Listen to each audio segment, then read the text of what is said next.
Yo, this is Alan Fenstermaker here with Pro Wrestling Archives. I'm here with Lance Anoa'i. How you doing, Lance? I'm doing wonderful. Tired after this Super 8, man. Awesome, man. How does it feel to be the winner? Oh, it feels awesome. Like I said before, man, I've been doing this 10 years, and I always heard about the Super 8 tournament. That's always been a dream of mine. And to come here and be in my first one and also win it, it feels awesome. That's awesome, man. Now, do you have any inspirations growing up to become a pro wrestler? Yes, just following my family, man. I grew up traveling with my dad. My dad used to roll me around on his suitcase when he traveled to Raw, SmackDown, or not even SmackDown because there was no SmackDown, but just all the pay-per-views. He'd just bring me on his suitcase, and ever since then, I knew it was something I wanted to do, but I honestly never wanted to do it. I always was a baseball player. Okay. But after high school, I got the itch, and then I just wanted to do it, and then ever since then, I've been grinding and just doing what I can to make my family proud. Awesome, man. Now, you said you played baseball before, too. Now, is there any kind of training that you do similar?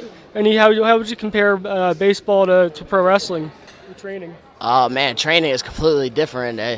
To train to be a wrestler, man, you got to expect to get hit by a car every single time you hit that mat, because they say your first time taking a bump feels like you're getting hit by a car that's going 35 miles an hour, and your body's just not made for it. Baseball, it's a whole different story, just conditioning-wise. So. Okay. Now, what was your favorite era or time period in pro wrestling history? It has to be the Attitude Era, just because how much different things were. It was more. It was entertaining, but it was also aggressive. There was always these savages. There's all these different characters. It wasn't a spot fest. It was just everyone had their own persona. Third generation. My father is head shrinker Samu, and my grandfather is Alpha, the Wild Samoan. My cousins are the Usos, Roman Reigns. The Rock is my second cousin. Umaga, Yokozuna, it's just my whole family. And there's even younger guys. There's my cousin who's still independent, who's killing it, Jacob Fatu, which is Tonga Kid's son, and then Sefa, he's Rikishi and the Usos' younger brother. So we're just going, grinding, and keeping the family lineage going. Okay. Now, what are some of the highlights of your career? One of my favorite highlights was, I forget what year, but it was in March.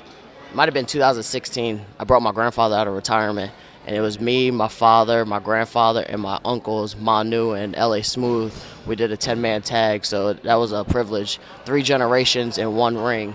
So that was always one of my biggest accomplishments in professional wrestling. Outside of that, being able to tag with my father up and down the East Coast, especially with the head shrinkers, and being on WWE a few times, and I also have a WWE tryout coming up for the 3rd time. So hopefully it goes. They say 3rd time's the charm, so let's find out.